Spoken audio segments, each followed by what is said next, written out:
మీకు జీవించి ఉండగానే పరమవీర చక్ర అవార్డు పొందిన వ్యక్తి ఎవరో తెలుసా?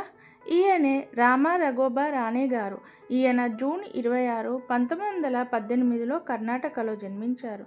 అతను భారత సైన్యంలో ఇంజనీర్ బెటాలియన్ బాంబే సాఫర్స్లో చేరారు. 1947, 48లో జమ్మూ కాశ్మీర్లో జరిగిన భారత్ పాకిస్తాన్ యుద్ధంలో అసాధారణ ధైర్యాన్ని ప్రదర్శించారు. పాకిస్తాన్ సైన్యం వేసిన మైన్లు, రోడ్ బ్లాక్స్ వల్ల మన సైన్యం రజేరి చేరుకోలేకపోయింది. రానే గారు తన జట్టుతో కలిసి ఆహారం, నిద్ర లేకుండా 96 గంటల పాటు కష్టపడి పనిచేసి బాంబులు తొలగించి మార్గాన్ని సుగమం చేశారు. అతను మైన్లను తొలగించే సమయంలో శత్రువులు గట్టిగా కాల్పులు జరుపుతున్నా అతను వెనక్కి తగ్గలేదు. శత్రువులను ఎదుర్కొని మన భారత సైన్యం రజేరి పట్టణాన్ని స్వాధీనం చేసుకుంది. ఆయన చేసిన ఈ సాహసానికి భారత ప్రభుత్వం అత్యున్నత పురస్కారం పరమవీర చక్ర ఇచ్చి గౌరవించింది. జీవించి ఉండగానే ఈ అవార్డు పొందిన మొట్టమొదటి వ్యక్తి రానే గారు.